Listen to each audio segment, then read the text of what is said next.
Hello movie lovers, ఈరోజు మనం Anupama and Regina నటించిన latest suspense mystery thriller movie మారీచికను ఎక్స్ప్లెయిన్ చేసుకుందాం. తనని రిజెక్ట్ చేసిన వ్యక్తి మీద ఎలా పగ తీర్చుకుందో తెలుసా? ఊహించని విధంగా తిరిగి వచ్చి పగ తీర్చుకుంటే ఈ మూవీలోని ట్విస్ట్ అండ్ ఎండింగ్ వింటే మీరు షాక్ అవుతారు. ఇవన్నీ తెలుసుకోవాలంటే మన వీడియోని ఎండింగ్ వరకు చూడాల్సిందే. ఇంకా లేట్ చేయకుండా లెట్స్ గెట్ స్టార్టెడ్.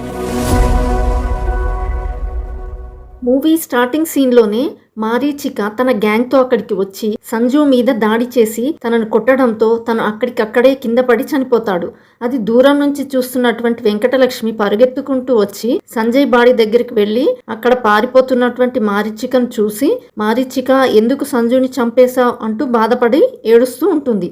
ఆ తర్వాత వెంకటలక్ష్మి పరుగెత్తుకుంటూ పోలీస్ స్టేషన్కి వెళ్ళి అక్కడ ఉన్నటువంటి ఇన్స్పెక్టర్ని కలిసి, సార్, ఆ మారీచిక నా బాయ్ ఫ్రెండ్ అయినటువంటి సంజయ్ని చంపేసింది, ప్లీజ్ ఆ మారీచికని పట్టుకోండి అంటూ ఏడుస్తుంది. ఇన్స్పెక్టర్ మాత్రం వెంకటలక్ష్మిని చూసి, కంగారు పడకు, అసలు ఏం జరిగిందో చెప్పు, అసలు ఈ మారీచిక ఎవరు, సంజయ్ ఎవరు, వాళ్ళకి నీతో ఉన్నటువంటి సంబంధం ఏంటో చెప్పు అని అడుగుతాడు. దాంతో వెంకటలక్ష్మి వెంటనే తన స్టోరీ చెప్పడం మొదలు పెడుతుంది. స్టోరీ గతానికి వెళ్తుంది. నిజానికి వెంకటలక్ష్మి గవర్నమెంట్ కాలేజీలో పీజీ ఫైనల్ ఇయర్ చదువుతూ ఉంటుంది. ఈ వెంకటలక్ష్మి చాలా అమాయకురాలుగా మరియు చాలా పద్ధతిగా డ్రెస్సింగ్ చేసుకుంటూ కాలేజీకి మాత్రం రెగ్యులర్గా వెళ్తూ ఉంటుంది. అదే కాలేజీలో కౌన్సిలర్ కొడుకైనటువంటి సంజయ్ ఒక బేకరీని ఆ కాలేజీలోనే రన్ చేస్తూ ఉంటాడు. వెంకటలక్ష్మి డైలీ ఆ బేకరీ దగ్గరికి వెళ్ళి ఆ సంజుని చూసి తనని వన్ సైడ్ లవ్ చేస్తూ ఉంటుంది. నిజానికి ఆ సంజయ్ని కాలేజీలో ఉన్న ప్రతి ఒక్కరు కూడా ప్రేమిస్తూ ఉంటారు. కానీ వెంకటలక్ష్మి మాత్రం చాలా డీప్గా సంజుని ప్రేమిస్తూ ఉంటుంది. అలాంటి సమయంలోనే ఒకరోజు వెంకటలక్ష్మి అమెరికా నుండి ఇండియాకు తిరిగి వచ్చినటువంటి మారీచికతో పరిచయం ఏర్పడుతుంది. వాళ్ళిద్దరూ కూడా చాలా బెస్ట్ ఫ్రెండ్స్ అయిపోతారు. నిజానికి మారీచిక తన పేరెంట్స్ చనిపోయి ఉండడంతో తనకి ఇండియాలో ఉన్నటువంటి ఆస్తులన్నీ కూడా అమ్మేసి తిరిగి మళ్ళీ అమెరికాకి వెళ్ళిపోవడం కోసం ఇండియాకి వచ్చి ఆస్తులన్నీ కూడా అమ్మే ప్రయత్నం చేస్తూ ఉంటుంది. తన ఆస్తులన్నిటికీ కూడా శ్రీశైలం అనే బ్రోకర్ అమ్మి పెడుతూ ఉంటాడు. ఈ వెంకటలక్ష్మి మరియు మారీచి ఇద్దరు కూడా చాలా బెస్ట్ ఫ్రెండ్స్ అయిపోవడంతో మారీచిక ఇంట్లో లేని సమయంలో కూడా వెంకటలక్ష్మి డైరెక్ట్గా మారీచిక ఫ్లాట్లోకి వెళ్ళిపోతుంది. అలా వాళ్ళిద్దరూ కూడా చాలా బెస్ట్ ఫ్రెండ్స్ అయ్యి అన్ని చోట్లకి వాళ్ళిద్దరూ తిరుగుతూ ఉంటారు. అలాంటి సమయంలోనే వెంకటలక్ష్మి తను ఎప్పటి నుంచో వన్ సైడ్ లవ్ చేస్తున్నటువంటి సంజయ్ బేకరీ దగ్గరికి ఆ మారీచికని తీసుకుని వెళ్ళి తను లవ్ చేస్తున్నటువంటి సంజయ్ని పరిచయం చేస్తుంది. మారీచిని చూసిన వెంటనే సంజయ్ లవ్ చేయడం మొదలు పెడతాడు. ఇది మొత్తం చూస్తున్నటువంటి వెంకటలక్ష్మి మారీచి మరియు సంజయ్ ఇద్దరు కూడా బాగా క్లోజ్ అవుతున్నట్లుగా ఉన్నారు అని తెలుసుకొని చాలా బాధపడుతూ ఉంటుంది. అయితే సంజు మాత్రం రెగ్యులర్గా మారీచి వెనకాలే పడుతూ ఉంటాడు. అలాంటి సమయంలోనే వ్యాలంటైన్స్ డే రావడంతో వెంకటలక్ష్మి బాగా రెడీ అయ్యి తను సంజయ్ని ప్రేమిస్తున్నా అన్న విషయం చెప్పడం కోసం బయలుదేరి వెళ్తుంది. మరోపక్క సంజయ్ తను ప్రేమిస్తున్నటువంటి మారీచికని కలిసి తనని ప్రేమిస్తున్నా అన్న విషయం తనకు చెప్పేస్తాడు. దాంతో మారీచిక కూడా ఆ ప్రేమని యాక్సెప్ట్ చేస్తుంది. ఇదంతా కూడా దూరం నుంచి చూస్తున్నటువంటి వెంకటలక్ష్మి చాలా బాధపడుతూ ఉంటుంది. అప్పటి నుంచి సంజు మరియు ఆ మారీచిక ఇద్దరు కూడా సంజయ్ బేకరీలోనే చాలా క్లోజ్గా మూవ్ అవుతూ ఉంటారు. అక్కడ సరదాగా మాట్లాడుకుంటూ ఉంటారు. అలాంటి సమయంలోనే ఒకరోజు మారీక మరియు సంజు ఇద్దరు కూడా చాలా క్లోజ్గా మూవ్ అవుతూ ముద్దు పెట్టుకోబోతూ ఉన్న సమయంలో ఆ బేకరీలోనే ఉన్నటువంటి సంజు ఫ్రెండ్స్ అయినటువంటి నలుగురు కూడా అక్కడికి వచ్చి ఆ మారీచికని కామెంట్ చేస్తారు. దాంతో సంజు వెంటనే తన ఫ్రెండ్స్ అని కూడా చూడకుండా వాళ్ళని తీవ్రంగా కొట్టి, మరోసారి మీ ఫేస్ నాకు చూపించొద్దు, ఇక్కడ కూడా రావద్దు అని చెప్పి వాళ్ళని అక్కడి నుండి తరిమేస్తాడు. అప్పటి నుండి సంజు మరియు మారీచిక ఇద్దరు కూడా వాళ్ళ బేకరీలో కాకుండా వేరొక కాఫీ షాప్కి వెళ్ళి అక్కడ కలిసి మాట్లాడుకుంటూ ఉంటారు. అయితే ఒకరోజు సంజు మారీచికని కలవడానికి వెళ్ళగా అక్కడ సంజు ఇంతకుముందు తన ఫ్రెండ్స్ నలుగురిని కొట్టాడు కదా, ఆ నలుగురు ఫ్రెండ్స్తో అక్కడ మారీచిక మాట్లాడుతూ ఉంటుంది. దాన్ని చూసినటువంటి సంజు చాలా కోపంగా మారీచిక దగ్గరికి వెళ్ళి మాట్లాడుతూ, అసలు ఇక్కడ ఏం జరుగుతుంది, నిన్ను కామెంట్ చేసిన వాళ్ళతో నీకు మాటలేంటి, నీకోసమే కదా వీళ్ళందరినీ నేను కొట్టింది, అయినా వీళ్ళతో ఎందుకు మాట్లాడుతున్నావు అని అంటాడు. దానికి ఆ మారీచిక సమాధానం చెప్తూ, నీ ఫ్రెండ్స్ నాకు సారీ చెప్పేశారు, ఇప్పుడు మన మధ్య గొడవలు ఏమీ లేవు, ఎందుకు చిన్న విషయాన్ని పెద్దది చేస్తావని అంటుంది. అయితే సంజు వెంటనే చాలా కోపంగా మారీచికను చూసి, సారీ చెప్పడం ఇలా చేతులు పట్టుకొని చెప్తారా, వాడేంటి నీ చేయి పట్టుకొని మరీ సారీ చెప్తున్నాడు, అయినా నువ్వు ఫారెన్ నుంచి తిరిగి వచ్చావు కదా, ఇక్కడే ఈ విధంగా ప్రవర్తిస్తున్నావంటే అక్కడ ఎంతమందితో తిరిగావో ఏంటో నాకు తెలీదు, నువ్వు ఒక బజార్ దానివి అని మాట్లాడడంతో ఒక్కసారిగా మారీచిక కోపంగా సంజుని కొడుతూ, నీలాంటి నేరో మైండ్ వాడిని ప్రేమించి నేను తప్పు చేశాను. నేను ఇక్కడికి మీ ఫ్రెండ్స్కి ఏదో అపాయం ఉందని చెప్తే డబ్బులు సహాయం చేయడానికి కోసం వచ్చాను. అంతేగాని నువ్వు అనుకున్నట్లుగా మా మధ్య ఏమీ లేవు. అయినా నేను నీలాంటి వాడిని ప్రేమించి తప్పు చేశాను అని సంజయ్కి బ్రేకప్ చెప్పి అక్కడి నుండి వెళ్ళిపోతుంది. విషయం అర్థం చేసుకున్నటువంటి వెంకటలక్ష్మి వాళ్ళిద్దరిని కూడా కలపాలి అని వాళ్ళిద్దరితో కూడా చాలా మంచిగా మాట్లాడి మళ్ళీ వాళ్ళిద్దరిని కలుపుతుంది. మారీచిక మరియు వెంకటలక్ష్మి ఇద్దరు కూడా ఒక కాఫీ షాప్లో ఉన్న సమయంలో మారీచిక వెంటనే ఆ సంజుని చూసి మనం ఇద్దరం కూడా పెళ్లి చేసుకుందామా అని అంటుంది. ఆ మాటలు విన్నటువంటి వెంకటలక్ష్మి వెంటనే మారీచికను, నువ్వు అసలు సంజయ్ గురించి ఏం తెలుసుకున్నావు, అప్పుడే పెళ్లి వరకు వెళ్తున్నావు అని అడుగుతుంది. దానికి మారీచిక వెంటనే సమాధానం చెప్తూ, ఈ సంజు గురించి నేను చాలా విషయాలు తెలుసుకున్నాను. సంజు ఒక్కడే కొడుకు, తన నాన్న పొలిటీషియన్. సంజు కేవలం సెల్ఫ్ రెస్పెక్ట్ కోసమే కాలేజీలో బేకరీ రన్ చేస్తున్నాడు. తన బ్యాంక్ బ్యాలెన్స్ 80 crores వరకు ఉంది. మాదాపూర్లో ఫ్లాట్స్ ఉన్నాయి, అలాగే అమీర్పేటలో షాప్స్ ఉన్నాయి. వాళ్ళ సొంత ఊర్లో కూడా చాలా పొలాలు ఉన్నాయి. ఖచ్చితంగా వాళ్ళు మా పెళ్లికి ఒప్పుకోరు, అందుకే మనం రిజిస్టర్ మ్యారేజ్ చేసుకుందామని అంటుంది. ఆ మాట విన్నటువంటి సంజు కూడా మారీచిక సేకరించినటువంటి ఇన్ఫర్మేషన్ విని ఒక్కసారిగా షాక్ అవుతాడు. ఆ తర్వాత వాళ్ళిద్దరూ కూడా ఒక గుడిలో పెళ్లి చేసుకుంటారు. కట్ చేస్తే పెళ్ళైన 2 రోజుల తర్వాత వెంకటలక్ష్మి ఆ మారీచిక ఉన్నటువంటి ఫ్లాట్ దగ్గరికి వెళ్ళి చూడగా అక్కడ ఫ్లాట్కి తాళం వేసి ఉంటుంది. దాంతో తను వెంటనే అక్కడ తాళం కోసం వెతుకుతుంది. కానీ తాళం కూడా అక్కడ ఉండదు. వెంటనే తను వాచ్మెన్ని పిలిచి అడగగా వాచ్మెన్ వెంకటలక్ష్మిని చూసి మాట్లాడుతూ, ఆ ఇంట్లో ఉన్నటువంటి మేడం గారు నిన్ననే ఖాళీ చేసి వెళ్ళిపోయారు అని చెప్తాడు. దాంతో వెంకటలక్ష్మి చాలా డౌట్గా ఆ మారీచిక ఉన్నటువంటి ఫ్లాట్ లోపలికి వెళ్ళి వెతకగా అక్కడ ఇంతకుముందు ఉన్నటువంటి ఫొటోస్ కానీ ఏమీ ఉండవు అక్కడ. దాంతో తను వెంటనే బ్రోకర్ అయినటువంటి శ్రీశైలంకి ఫోన్ చేయగా తాగిన మత్తులో ఉన్నటువంటి శ్రీశైలం మొత్తం చెప్పేస్తాడు. అప్పుడే వెంకటలక్ష్మికి ఈ మారీచిక మామూలుది కాదు, డబ్బులు ఉన్న వాళ్ళని టార్గెట్ చేసుకొని వాళ్ళ దగ్గర నుండి డబ్బులు సంపాదిస్తూ ఉంటుంది అని తెలుస్తుంది. దాంతో వెంకటలక్ష్మి వెంటనే సంజుకి ఫోన్ చేసి, నేను మారీచిక ఇంటి దగ్గరికి వెళ్ళాను, కానీ మారీచిక అక్కడ లేదు అని అంటుంది. దానికి ఆ సంజు మాట్లాడుతూ, నిన్న రాత్రి మేమిద్దరం కూడా మా ఫామ్ హౌస్కి వచ్చేసాం అని అంటాడు. ఆ మాటలు విన్నటువంటి వెంకటలక్ష్మి వెంటనే సంజుతో మాట్లాడుతూ, నువ్వు నిజానికి మోసపోయావని చెప్పాలి. ఆ మారీచిక చాలా డేంజర్, తనతో చాలా జాగ్రత్తగా ఉండాలి అంటూ తను చేస్తున్నటువంటి పనుల గురించి సంజయ్కి చెప్పేస్తుంది. దాంతో ఆ సంజు చాలా టెన్షన్ పడుతూ ఉంటాడు. అప్పుడే నిద్రలేచినటువంటి మారీచిక సంజు దగ్గరికి వచ్చి, ఏమైంది, ఎందుకు ఇంత డల్గా ఉన్నావు, నీకు ఫోన్ చేసింది ఎవరు అని అడుగుతుంది. ఆ మాటలు విన్నటువంటి సంజు వెంటనే మారికను చూసి, నాకు లక్ష్మణ్ అనే ఫ్రెండ్ ఫోన్ చేశాడు అని చెప్తాడు. వెంకటలక్ష్మి ఫోన్ చేసింది అని చెప్పకుండా నిజాన్ని దాచిపెడతాడు. అయితే ఆ మారికాకు మాత్రం సంజు మీద డౌట్ వస్తుంది. దాంతో తను వెంటనే సంజుని చూసి, సంజు మనం ఎల్లుండి సింగపూర్ హనీమూన్కి వెళ్దామని అనుకున్నాం కదా, మనం ఈ రోజే వెళ్దాం, నేను టికెట్లు బుక్ చేస్తాను, నువ్వు వెంటనే రెడీ అవ్వు అని చెప్పి సంజుని బాత్రూంలోకి పంపించి సంజు ఫోన్ని చెక్ చేస్తుంది. అప్పుడే మారికాకి సంజుకి వెంకటలక్ష్మి ఫోన్ చేసింది అని, సంజుకి నిజం తెలిసిపోయిందని మారికాకి అర్థమవుతుంది. ఆ తర్వాత సంజుతో చాలా ప్రేమగా మాట్లాడుతూ కారులో అక్కడి నుండి తీసుకుని వెళ్తూ ఉన్న సమయంలో కొంత దూరం వెళ్ళిన తర్వాత అక్కడికి సంజు ఫ్రెండ్స్ కూడా వస్తారు. దాంతో సంజు వెంటనే కార్ దిగి వాళ్ళ దగ్గరికి వెళ్తూ ఉంటాడు. మరోపక్క వెంకటలక్ష్మి కూడా సంజుని కాపాడడం కోసం చాలా వేగంగా వస్తూ ఉంటుంది. ఆ సమయంలో సంజు వాళ్ళ దగ్గరికి వెళ్ళి, ఎందుకురా దారికి అడ్డం వచ్చారు అని చెప్పి వాళ్ళని పక్కకు వెళ్ళమని చెప్తాడు. అయితే అప్పటి వరకు సంజు పక్కన ఉన్నటువంటి మారిక డైరెక్ట్గా సంజు ఫ్రెండ్స్ దగ్గరికి వెళ్ళి, మీకు 20 లక్షలు ఇస్తాను, ఈ డాక్యుమెంట్స్ మీద సంజు సంతకం పెట్టించి నాకు ఇప్పించండి అని చెప్పి ఆ సంజు ఫ్రెండ్స్కి 20 లక్షలు ఇస్తుంది. సంజు ఫ్రెండ్స్ సంజు దగ్గరికి వెళ్ళి, సంతకం పెట్టరా ప్లీజ్, మాకు డబ్బులు వస్తాయి అని చెప్పి తనను కొడుతూ ఉంటారు. అయినప్పటికీ సంజు వాళ్ళందరినీ కూడా కొడతాడు. కానీ మారిక వెంటనే ఆ సంజు దగ్గరికి వెళ్ళి, నీ ఆస్తి మొత్తం నా పేరు మీద రాసిచ్చే, లేదంటే నీకు ప్రమాదం అంటూ తన దగ్గర ఉన్న పెప్పర్ స్ప్రేని ఆ సంజు మొహం మీద స్ప్రే చేస్తుంది. ఆ తర్వాత వెంటనే బ్యాట్తో సంజు తల మీద కొట్టడంతో సంజు అక్కడికక్కడే కింద పడి చనిపోతాడు. సరిగ్గా అదే సమయంలో వెంకటలక్ష్మి అక్కడికి వచ్చి మారీచిక సంజుని చంపేసి వెళ్ళిపోవడం చూసి చాలా బాధపడుతూ ఉంటుంది. వెంటనే ఇదే విషయాన్ని పోలీస్ ఇన్స్పెక్టర్కి చెప్పడం కోసం పోలీస్ స్టేషన్కి వచ్చి జరిగిందంతా కూడా చెప్తుంది. స్టోరీ ప్రజెంట్కి వస్తుంది. స్టోరీ మొత్తం విన్నటువంటి ఇన్స్పెక్టర్ వెంటనే ఆ వెంకటలక్ష్మిని చూసి, ఆ అమ్మాయి ఎవరో అమెరికా నుంచి ఇండియాకి వచ్చి ఇక్కడ హత్య చేసి మళ్ళీ తిరిగి అమెరికాకి వెళ్ళిపోవాలని అనుకున్నట్లు ఉంది, నేను మాత్రం దాన్ని వదిలిపెట్టను అని వెంటనే కానిస్టేబుల్ని పిలిచి నువ్వు వెళ్ళి చనిపోయినటువంటి ఆ సంజు గురించి ఎంక్వైరీ చేసిరా, ఆ బేకరీ దగ్గరికి వెళ్ళి కనుక్కొనిరా అని పంపిస్తాడు. ఇక్కడే మరో ట్విస్ట్ రివీల్ అవుతుంది. కానిస్టేబుల్ సంజుని డైరెక్ట్గా పోలీస్ స్టేషన్కి తీసుకుని రావడంతో అక్కడ ఉన్న వాళ్ళందరూ కూడా సంజుని చూసి ఏంటి ఇతను బ్రతికే ఉన్నాడా అంటూ షాక్ అవుతారు. ఇన్స్పెక్టర్ ఆ సంజుని చూసి ఇదేంటి నువ్వు బ్రతికే ఉన్నావు, నువ్వు చనిపోయావని చెప్పి వెంకటలక్ష్మి చెప్తుంది కదా, నిన్ను మారీచిక మరియు నీ ఫ్రెండ్స్ కలిసి చంపేశారని వెంకటలక్ష్మి ఇక్కడ కంప్లైంట్ ఇచ్చింది, మరి నువ్వేంటి ఇలా బ్రతికి వచ్చావు అని అంటాడు. ఆ మాటలు విన్నటువంటి సంజు వెంటనే ఇన్స్పెక్టర్ని చూసి నన్ను నా ఫ్రెండ్స్ చంపడం ఏంటి సార్, నాకు తోడుగా ఉంటారని చెప్పి నా ఫ్రెండ్స్ని కూడా తీసుకుని వచ్చాను చూడండి అని చెప్పి తన ఫ్రెండ్స్ని కూడా తన దగ్గర చూపిస్తాడు. అది చూసినటువంటి ఇన్స్పెక్టర్ కూడా షాక్ అవుతాడు. వెంటనే ఇన్స్పెక్టర్ ఆ వెంకటలక్ష్మిని చూసి సంజయ్ బ్రతికే ఉన్నాడు కదా, నువ్వేంటి చనిపోయాడని చెప్తున్నావు అని అంటాడు. దానికి వెంకటలక్ష్మి వెంటనే సంజుని చూసి అసలు వీడు సంజునే కాదు సార్, మా సంజుని చంపిన వాళ్ళని మాత్రం నేను వదిలిపెట్టను అని గొడవ చేస్తూ ఉంటుంది.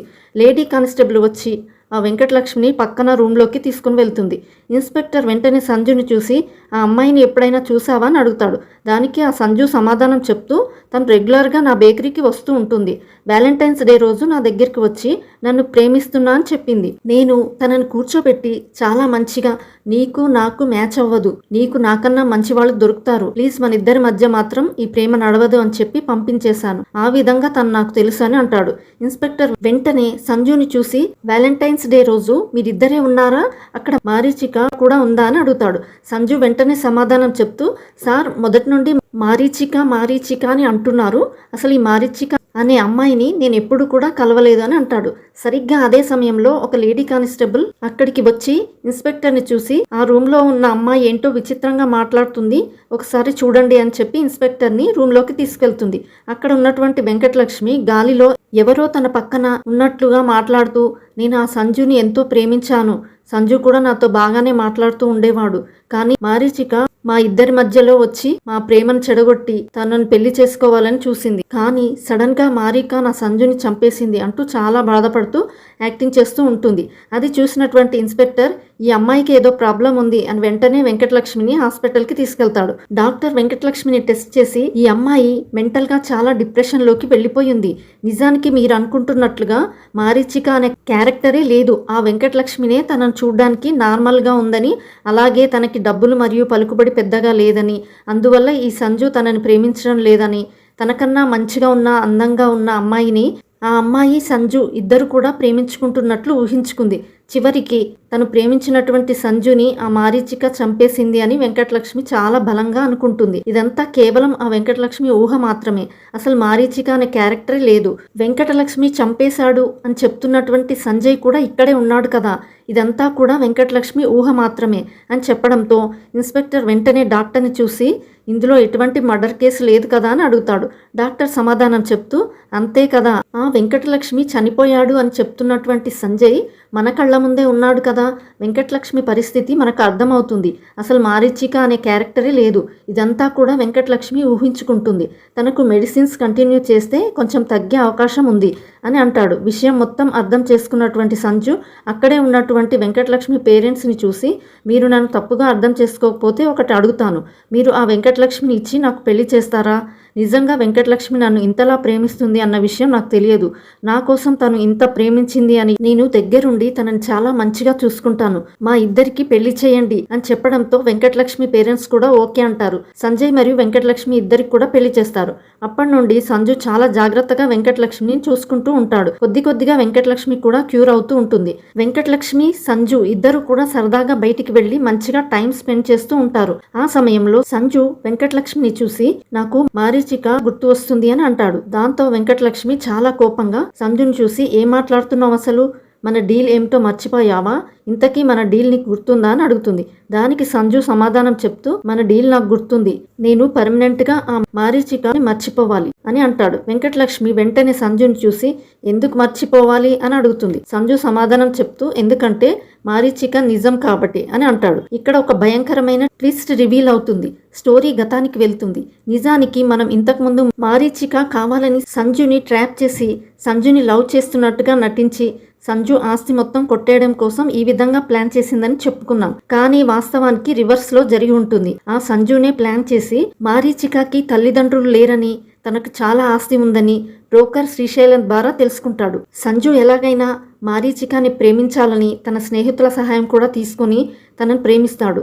ఆ ప్రేమ అనేది మారీచిక కూడా నిజమని నమ్ముతుంది. ఆ తర్వాత వాళ్ళిద్దరు కూడా పెళ్లి చేసుకుంటారు. అప్పుడే వెంకటలక్ష్మికి ఈ సంజు మారీచికాని మోసం చేస్తున్నాడని తెలిసిపోతుంది. దాంతో ఆ వెంకటలక్ష్మి వెంటనే సంజు మరియు మారీచిక ఇద్దరు సంజు ఫామ్ హౌస్లో ఉన్న సమయంలో మారీచికకి ఫోన్ చేసి సంజును నమ్మొద్దు, సంజు మోసగాడు, తను నిన్ను మోసం చేస్తున్నాడు అంటూ జరిగిందంతా చెప్తుంది. దాంతో మారీచిక నేను ఇంతలా మోసపోయానా అని బాధపడుతూ ఉంటుంది. సంజు నిద్రలేచి వచ్చి ఆ మారీచికను చూసి ఎందుకింత డల్గా ఉన్నావు, మనం హనీమూన్కి ప్లాన్ చేసాం కదా, సింగపూర్ వెళ్దామని అనుకున్నాం కదా, ఇప్పుడే వెళ్దాం అని బలవంతంగా ఆ మారీచికని రెడీ అవ్వమని బాత్రూంలోకి పంపిస్తాడు. ఆ సమయంలో సంజు వెంటనే మారీచిక ఫోన్ని చెక్ చేసి మారీచికకి వెంకటలక్ష్మి ఫోన్ చేసింది అంటే నిజమంతా తెలిసిపోయినట్టు ఉంది అని గ్రహిస్తాడు. మారీచిక రెడీ అయిన వెంటనే సంజు కారులో ఎక్కించుకొని వెళ్తూ ఉండగా మార్గ మధ్యంలో సంజు ఫ్రెండ్స్ అక్కడికి వస్తారు. అప్పుడు సంజు వెంటనే కార్ దిగి తన ఫ్రెండ్స్ దగ్గరికి వెళ్ళి నీకు విషయం మొత్తం తెలిసిపోయిందన్న విషయం నాకు తెలుసు, మర్యాదగా ఈ డాక్యుమెంట్స్ మీద సైన్ చెయ్యి, నీ ఆస్తి మొత్తం నాకు రాసివ్వు, లేదంటే నేను చంపేస్తాను అంటూ వార్నింగ్ ఇస్తాడు. ఆ సమయంలో సంజు ఫ్రెండ్స్ అందరూ కూడా మారీచిక దగ్గరికి వెళ్ళి బలవంతంగా తనతో సైన్ పెట్టిస్తూ ఉంటారు. మరో పక్క వెంకటలక్ష్మి కూడా ఆ మారీకాని ఎలాగైనా కాపాడాలని వేగంగా పరుగెత్తుకుంటూ వస్తుంది. అయితే ఆ సమయంలో మారీచిక మాత్రం తన దగ్గర ఉన్నటువంటి పెప్పర్ స్ప్రేని వాళ్ళ మీద స్ప్రే చేస్తూ వాళ్ళ దగ్గర నుంచి తప్పించుకోవాలని ప్రయత్నం చేస్తుంది. కానీ ఆ సమయంలో సంజీవ్ అక్కడికి వచ్చి మారీకాని తల మీద గట్టిగా కొట్టడంతో మారీచిక కింద పడి అక్కడికక్కడే చనిపోతుంది. అదే సమయంలో వెంకటలక్ష్మి అక్కడికి వచ్చి మారీచిక చనిపోయి ఉండడంతో పారిపోతున్న సంజుని చూసి సంజు మారీచిక చనిపోయింది, ఇదంతా నువ్వే చేశావు, ఈ మారీచికని నువ్వు ఎందుకు చంపేశావు అని అంటుంది. దానికి ఆ సంజు నేను కావాలని ఈ పని చేయలేదు, సైన్ చేయించుకోవడం కోసం ఇలా కొట్టాను, కానీ తను కింద పడి చనిపోయింది అని అంటాడు. ఇక్కడ వెంకటలక్ష్మి తన వంకర బుద్ధిని చూపిస్తుంది. తను వెంటనే అక్కడ ఉన్నటువంటి సంజుని చూసి సంజు నువ్వే ఈ మారీకాని చంపేశావు, నేను కావాలంటే ఇప్పుడు నీ మీద వెళ్ళి కంప్లైంట్ ఇచ్చి నీ జీవితాన్ని నాశనం చేయగలను, కానీ నేను నిన్ను ఈ మర్డర్ కేసు నుంచి బయటికి తీసుకురాగలను, అందుకు నువ్వు ఈ మారీచికని పూర్తిగా మర్చిపోయి నన్ను పెళ్లి చేసుకోవాలని అంటుంది. ఆ మాటలు విన్న సంజు వేరే దారి లేక అలాగే నువ్వు చెప్పినట్టు చేస్తానని చెప్తాడు. ఆ తర్వాత వాళ్ళిద్దరూ కూడా ఆ మారీచిక డెడ్ బాడీని తీసుకుని వెళ్ళి చెట్లల్లో పడేసి వెళ్ళిపోతారు. స్టోరీ ప్రజెంట్కి వస్తుంది. వెంకటలక్ష్మి వెంటనే సంజుని చూసి మళ్ళీ ఎందుకు నువ్వు మారీచికని గుర్తు చేసుకుంటున్నావు, నీకు విషయం అర్థమైంది కదా, నువ్వు ఆ మారీచికను పూర్తిగా మర్చిపోవాలి, నన్ను పెళ్లి చేసుకోవాలి అని అంటుంది. ఆ తర్వాత వాళ్ళిద్దరూ కూడా త్వరగా పెళ్లి చేసుకోవడానికి రెడీ అవుతూ ఉంటారు. సంజు నిజంగానే ఆ మారీచికని చంపేస్తాడు. కానీ వెంకటలక్ష్మి అవకాశం చేసుకుని నువ్వు నన్ను పెళ్లి చేసుకుంటేనే నిన్ను ఈ మర్డర్ కేసు నుంచి బయట వేస్తాను అని సంజు తనని పెళ్లి చేసుకునేలాగా ఒప్పిస్తుంది. ఇన్స్పెక్టర్ని కలిసి మారీచిక నా బాయ్ ఫ్రెండ్ అయినటువంటి సంజయ్ని చంపేసింది అని చెప్తుంది. అదే సమయంలో సంజు అక్కడికి రావడంతో పోలీసులు ఇదంతా గమనించి ఈ వెంకటలక్ష్మి మానసికంగా బాధపడుతున్నట్లు ఉంది అని తనని హాస్పిటల్ తీసుకెళ్తారు. డాక్టర్ కూడా టెస్ట్ చేసి అసలు ఈ మారీచిక అనే క్యారెక్టరే లేదు, ఇదంతా కూడా వెంకటలక్ష్మి ఊహించుకుంటుంది అని చెప్తారు. ఈ విధంగా సంజు మీద ఎటువంటి కేసు లేకుండా వెంకటలక్ష్మి సంజుని కాపాడి ప్రెజెంట్ ఆ సంజుని పెళ్లి చేసుకోవడానికి రెడీ అవుతుంది. సంజు మరియు వెంకటలక్ష్మి ఇద్దరు కూడా వాళ్ళ ఇంటికి వెళ్తున్న సమయంలో సంజుకి వాళ్ళ కార్లో ఆ మారీచిక కనిపిస్తుంది. దాంతో సంజు చాలా భయపడతాడు. అయితే వెంకటలక్ష్మి మాత్రం సంజుని చూసి ఇదంతా కూడా నీ భ్రమనే, నువ్వే కదా ఆ మారీచికని చంపేశావు, తను ఎలా తిరిగి వస్తుంది, నువ్వు ఆ మారీచిక గురించి ఎక్కువ ఆలోచించకు, రేపు మనం రిజిస్టర్ ఆఫీస్కి వెళ్ళి మాట్లాడాలి అని చెప్పి తన ఇంటి దగ్గరికి వెళ్ళిపోతుంది. సంజు వెంటనే తన ఇంటికి వెళ్ళిపోతాడు. ఆ రోజు రాత్రి సంజు తన గెస్ట్ హౌస్లో నిద్రపోతున్న సమయంలో తనకు మళ్ళీ ఆ మారీచిక ఆత్మ కనిపిస్తూ ఉంటుంది. సంజు భయపడి అక్కడి నుండి పారిపోతాడు. ఇదే విషయం ఆ తర్వాత రోజు మార్నింగ్ వెంకటలక్ష్మికి చెప్పడంతో వెంకటలక్ష్మి మాత్రం సంజును చూసి చాలా వెటకారంగా మాట్లాడుతూ ఏంటి నీకు మారీచిక ఆత్మ మళ్ళీ కనిపిస్తుందా, నా దగ్గర నాటకాలు ఆడుతున్నావా, నన్ను పెళ్లి చేసుకోవాల్సి వస్తుందని దయ్యం కనిపిస్తుందని నాటకాలు చేస్తున్నావు, ఒక్క విషయం గుర్తుపెట్టుకో, నువ్వు ఆ మారీచిక చంపేశావు, ఈ విషయం వెళ్ళి పోలీసుల దగ్గర నేను చెప్తే ఖచ్చితంగా నిన్ను బొక్కలో వేస్తారు. డాక్టర్ దగ్గర అబద్ధం చెప్పానని పోలీసులు అడిగితే మాత్రం మారీచికని చంపినట్లుగానే సంజయ్ నన్ను కూడా చంపుతానని బెదిరించాడు, అందుకే నేను డాక్టర్ దగ్గర అబద్ధం చెప్పాల్సి వచ్చిందని చెప్పేస్తాను, దాంతో నీ లైఫ్ నాశనం అయిపోతుంది, మర్యాదగా ఈ నాటకాలన్నీ ఆడకుండా పెళ్లికి రెడీ అవ్వు అని అంటుంది. అయితే ఆ మాటలు విన్నటువంటి సంజు మాత్రం వెంకటలక్ష్మి నా మాట విను, నాకు నిజంగానే మారీచిక ఆత్మ కనిపిస్తుంది అని అంటాడు. ఆ తర్వాత వెంకటలక్ష్మి తను ఎక్కడైతే మారీచికను ఫస్ట్ టైం కలిసి ఆ సూపర్ మార్కెట్కి వెళ్తుంది. అక్కడ వెంకటలక్ష్మికి మారీచిక ఆత్మ కనిపిస్తుంది. దాంతో వెంకటలక్ష్మి చాలా భయపడిపోయి వెంటనే సంజు దగ్గరికి వెళ్ళి నాకు కూడా ఆత్మ కనిపిస్తుంది, నీ పిచ్చి నాకు కూడా పట్టించావని అంటుంది. ఆ తర్వాత సంజు మరియు వెంకటలక్ష్మి ఇద్దరు కూడా మారీచిక ఆత్మకు భయపడిపోయి సంజు వెంటనే గెస్ట్ హౌస్కి వెళ్ళిపోతాడు. అక్కడ కూడా మారీచిక ఆత్మ వచ్చి సంజు దగ్గర మాట్లాడుతూ బేబీ మనం ఇద్దరం కూడా పెళ్లి చేసుకుందామా అని అంటుంది. దాన్ని చూసినటువంటి సంజు మరియు వెంకటలక్ష్మి ఇద్దరు కూడా భయపడిపోతారు. అయితే ఆ సంజు మాత్రం మారీచికను చూసి మనుషులు ఎక్కడైనా దయ్యంని పెళ్లి చేసుకుంటారా, నిన్ను నేను ఎలా పెళ్లి చేసుకోగలను అని అంటాడు.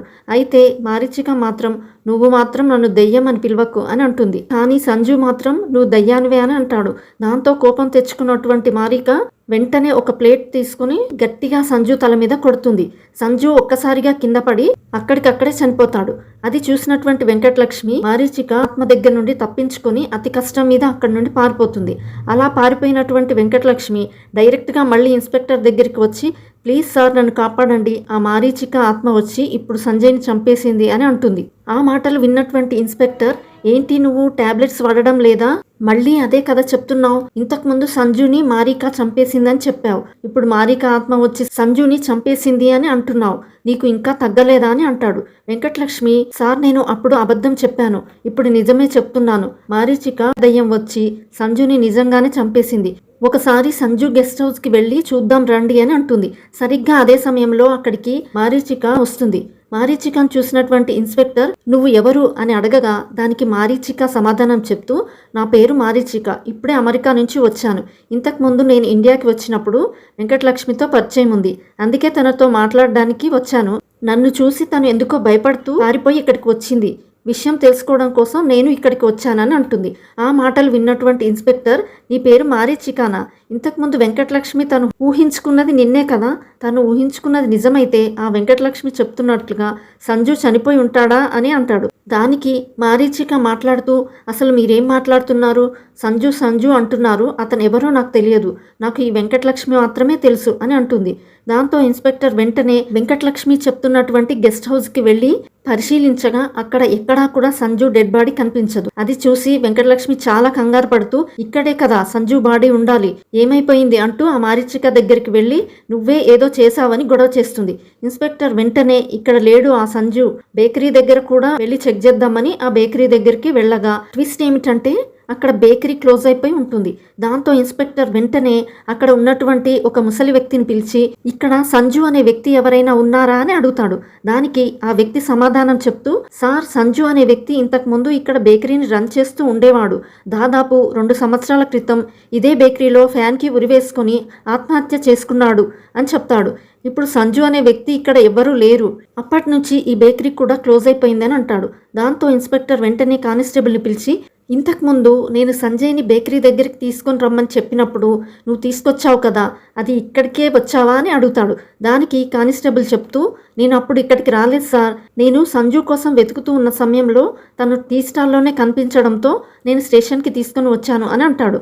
ఆ సమయంలో వెంకటలక్ష్మి క్లోజ్ అయిపోయినటువంటి బేకరీ దగ్గరికి వెళ్ళి కూర్చొని సంజు బయటికి రా, నన్ను వీళ్ళు పిచ్చివాళ్ళు అని అనుకుంటున్నారని చాలా విచిత్రంగా ప్రవర్తిస్తూ ఉంటుంది. ఇన్స్పెక్టర్ వెంటనే మారీచికను చూసి 2 సంవత్సరాల క్రితం ఆ సంజు ఆత్మహత్య చేసుకుని చనిపోయి ఉంటే 6 నెలల క్రితం స్టేషన్కి వచ్చి నాతో ఎలా మాట్లాడాడు అని అంటాడు. ఆ మారీచిక వెంటనే ఇన్స్పెక్టర్ని చూసి అంటే బహుశా ఆ సంజు ఆత్మ మీ దగ్గరికి వచ్చి ఉంటుంది, ఈ వెంకటలక్ష్మి మాటలు వింటుంటే ఖచ్చితంగా వెంకటలక్ష్మికి మరియు ఆ సంజుకి మధ్య ఏదో సంబంధం ఉన్నట్లు అనిపిస్తుంది, కానీ నా దగ్గర ఎప్పుడు కూడా ఈ విషయం చెప్పలేదు, మరి ఇన్స్పెక్టర్ కూడా బహుశా ఇదే నిజమై ఉంటుందని మానసికంగా ఇబ్బంది పడుతున్నటువంటి వెంకటలక్ష్మిని వెంటనే ట్రీట్మెంట్ కోసం హాస్పిటల్కి పంపిస్తాడు. ఆ వెంటనే ఇన్స్పెక్టర్ మారీచికను చూసి థ్యాంక్స్ అమ్మా, నువ్వు క్లారిటీ ఇవ్వకపోతే ఈ దయ్యం కేసును పట్టుకొని తిరుగుతూ ఉండేవాడిని, ఈ విషయం డిపార్ట్మెంట్లో తెలిస్తే నా పరువు కూడా పోయేది, నీ వల్ల ఒక క్లారిటీ వచ్చింది, నువ్వు ఇప్పుడు అమెరికాకి వెళ్ళాలనుకుంటున్నావు కదా, హ్యాపీ జర్నీ అని చెప్పి ఇన్స్పెక్టర్ అక్కడి నుండి వెళ్ళిపోతాడు. ఆ తర్వాత మారీచిక చాలా కన్నింగ్గా నవ్వుతూ అక్కడి నుండి బయలుదేరి అమెరికాకి వెళ్ళిపోతుంది. ఇక్కడే ఒక భయంకరమైన ట్విస్ట్ రివీల్ అవుతుంది.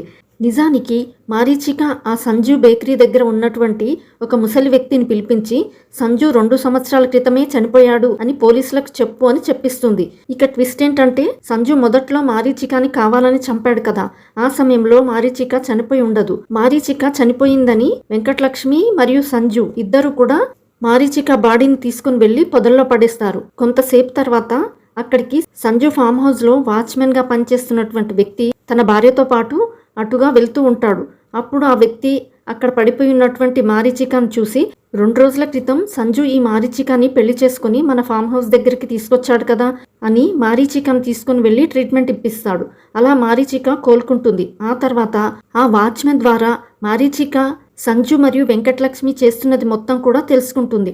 దాంతో మారీచిక తన మీద ఇంత కుట్ర చేస్తున్నటువంటి సంజుకి బుద్ధి చెప్పాలి, అలాగే ఆ వెంకటలక్ష్మి కూడా బుద్ధి చెప్పాలని ప్లాన్ చేసి తను చనిపోయి ఆత్మ అయ్యిందని వాళ్ళిద్దరికి కూడా కనిపిస్తూ వాళ్ళిద్దరిని భయపెడుతూ ఉంటుంది. ఆ తర్వాత సంజుని చంపేసి నిజంగానే ఆ వెంకటలక్ష్మి పిచ్చి పట్టేలా చేసి తనకి ఇంతలా సహాయం చేసినటువంటి సంజు ఫామ్ హౌస్లో ఉన్నటువంటి వాచ్మెన్ ఫ్యామిలీకి సహాయం చేస్తుంది. తర్వాత మారీచిక అమెరికాకి వెళ్ళిపోతుంది. అక్కడితో ఈ మూవీ ఎండ్ అయిపోతుంది. ఈ వీడియో మీకు నచ్చినట్లయితే లైక్ అండ్ షేర్ చేసి, ఇంకా మీరు ఏ మూవీ అండ్ వెబ్ సిరీస్ వినాలి అని అనుకుంటున్నారో కమెంట్ చేయండి.